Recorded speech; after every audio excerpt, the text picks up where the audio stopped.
ప్రేక్షకులందరికీ నమస్కారం. చూడండి, అసలు ఒకే రాశిలో గనక 5 గ్రహాలు కలిస్తే దాన్ని పంచగ్రహ కూటమని, ఒకే రాశిలో 6 గ్రహాలు గనక కలిసినట్లయితే దాన్ని షష్టగ్రహ కూటమి అంటారు.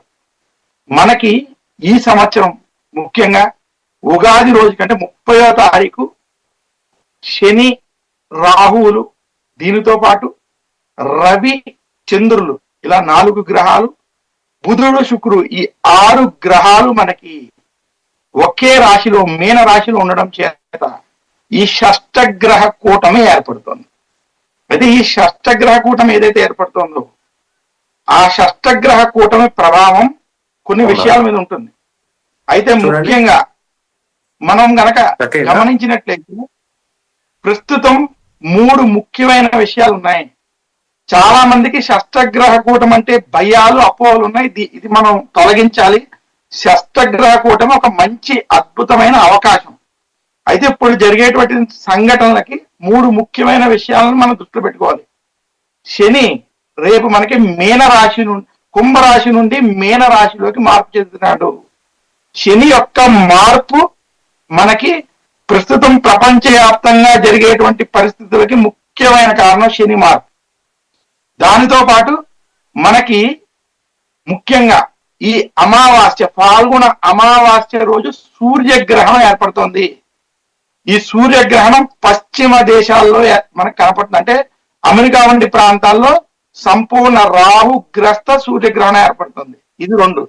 దీనితో పాటు 3వ విషయం మనకి ఈ షష్టగ్రహ కూటమి ఏర్పడుతుంది.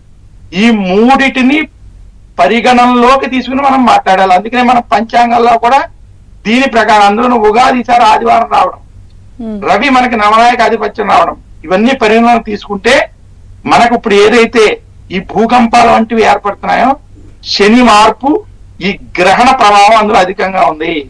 ఇంకా షష్టగ్రహ కూటమికి వచ్చేటప్పటికి షష్టగ్రహ కూటమి చాలా మంచిది. ఈ సమయంలో చేసేటువంటి మంచి పనులు, శుభకార్యాలు, ఏదైనా ఆరంభించేటువంటి పనులు చాలా శుభ ఫలితాలు ఇస్తాయి. షష్టగ్రహ కూటమి వల్ల భయాందోళన మాత్రం పడకూడదు. ఇక్కడ శని మార్పు, దీనితో పాటు ఈ యొక్క గ్రహణ ప్రభావాలు కూడా ఈ యొక్క పరిస్థితుల మీద ఉన్నాయని ఏబిఎన్ ప్రేక్షకులకి మీ అందరికీ నేను తెలియజేస్తున్నాను. ఇవన్నీ చిలకమర్తి పంచాంగరీత్యా సిద్ధాంత పంచాంగణిత ఆధారంగా. ఎందుకంటే ఈ భూకంపం ఏర్పడిన సమయానికి షష్టగ్రహ కూటమి లేదు. ఈ భూకంపం మీద ఏదైతే ఇంపాక్ట్, ఈ భూకంప ప్రళయానికి ఈ షష్టగ్రహ కూటమికి సంబంధం ఉందా లేదంటారా? చూడండి, ఈ షష్టగ్రహ కూటమి ఇంకా ఏర్పడలేదు. ఈ షష్టగ్రహ కూటమి కేవలం 2 రోజులు ఉన్నది. అయితే షష్టగ్రహ కూటమి కన్నా ముఖ్యంగా ఉన్న విషయాలు 2. శని మార్పు జరుగుతోంది. శని కుంభరాశి నుండి మీన రాశిలోకి వెళ్తున్నాడు. శని మేష రాశిలో సంచరించడం, నేను ఒక ఉదాహరణ చెప్తాను. దశరథ ప్రోక్త శని స్తోత్రం అని శనికి సంబంధించిన స్తోత్రం పురాణాల్లో ఉంది. ఓం నమ కృష్ణాయ నీలాయ చిక్కంఠ నివాయ నమ కాలాగ్ని రూపాయ కృతాంతాయ నమ అనేటువంటి స్తోత్రం ఏదైతే ఉందో, శని మీన రాశి నుండి మేషరాశి వెళ్ళినప్పుడు ఈ ప్రపంచం అంతా కూడా మనకి వర్షాలు లేకుండా అనేక ఇబ్బందులు పడతాయి, భూమి మీద పంట పడదు, శని ప్రభావం వల్ల ఇబ్బందులు వస్తాయని దశరథ మహారాజు, శ్రీరాముల వారి తండ్రి అయినటువంటి రామచంద్రమూర్తి తండ్రి అయినటువంటి దశరథ మహారాజుకి చెప్పడం చేత, వారి యొక్క మంత్రులు పండితులు చెప్పడం చేత శని మీదకి ఆయనకి యుద్ధం వెళ్తే శని ఆయనకి అనుగ్రహం ఇచ్చాడు. ఎందుకంటే మీనంలోంచి మేషంలోకి వెళ్ళేటువంటి సమయంలో ఈ యొక్క మార్పు జరిగేటప్పుడు కొన్ని ఇబ్బందులు ఉంటాయి. అందుకనే వచ్చే 3-4 ఏళ్ళు ఇన్ఫ్లేషన్ వంటి సమస్యలు అధికంగా ఉంటాయి ప్రపంచవ్యాప్తంగా. ఈ పరిస్థితి అలా ఉంది.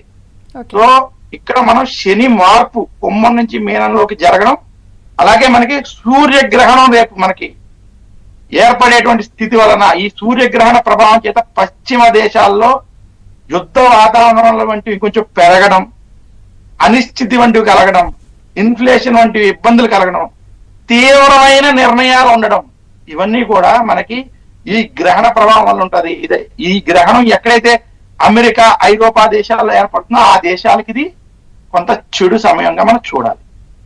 విజయేంద్ర గారు మీరేం చెప్తారు? సరే, నేను విన్నానండి డిస్కషన్. ఏంటంటే చాలా ఛాలెంజింగ్ పీరియడ్ అని చెప్పవచ్చు యాక్చువల్గా ప్రపంచాన్ని మొత్తానికి కూడా. ఎందుకంటే 6 గ్రహాలు ఒక చోట కలవడం అనేది జరగబోతోంది, రేపటి నుంచి జరగబోతోంది. అది 2 రోజులే ఉంటుంది, కానీ దాని ఎఫెక్ట్ అయితే గనక మీకు 3 నెలల నుంచి 6 నెలల వరకు ఉంటుందండి. ఓకే. ఇది 3 నెలల 6 నెలల పీరియడ్ కూడా ఏంటంటే ఒక రకంగా ఛాలెంజింగ్ పీరియడ్ అని చెప్పొచ్చు. మీన రాశిలో ఏమవుతున్నాయంటే 6 గ్రహాలు కలుస్తున్నాయి. 6 గ్రహాలు ఒక చోట కలిసినప్పుడు ఏమవుతుందంటే ఆ భావం ఏదైతే ఉందో, మీన రాశి ఏదైతే ఉందో చాలా ఎఫెక్ట్ అవుతుంది. ఈ ఎఫెక్ట్ వల్ల ఏమవుతుందంటే మీన రాశిలో పుట్టిన వాళ్ళకి ఎక్కువ నష్టం జరిగే అవకాశం కనిపిస్తుంది అన్ని రాశుల కన్నా కూడా. సో మీన రాశి వాళ్ళు కొంత రెమెడీస్ చేసుకుంటే బాగుంటుందని చెప్పొచ్చు. ఇక ఇంకా చెప్పాలంటే ఈ సిచ్యువేషన్స్ అయితే చాలా క్రిటికల్ సిచ్యువేషన్స్ అయితే ఉండబోతున్నాయండి వచ్చే 6 నెలలు కూడా. కాబట్టి జాగ్రత్తగా అయితే ఉండాలి. మేజర్ గా మీన రాశి వాళ్ళు అయితే జాగ్రత్తగా ఉండాల్సిన అవసరం అయితే కనిపిస్తుంది నాకైతే. ఇంకొకటి ఏంటంటే శని మార్పు కూడా కనిపిస్తోంది. శని మీన రాశిలో కూడా రేపు వచ్చేస్తున్నాడు. అలాగే శని రాహుల కాంబినేషన్ కూడా కనిపిస్తోంది.